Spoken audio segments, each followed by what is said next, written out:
40 il İmam Səccad göz yaşı tökdü.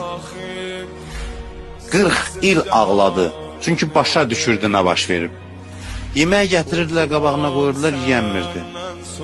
Baxırdı, ağlayırdı. Deyirdi ki, Qutilə ibn Rasulillah caiən. Peyğəmbərin oğlunu az öldürdülər. Yemək vermədilər.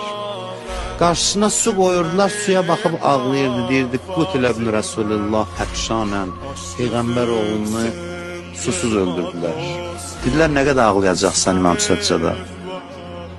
Dedi ki, Yaqubun 11 övladı vardı, bir Yusifi.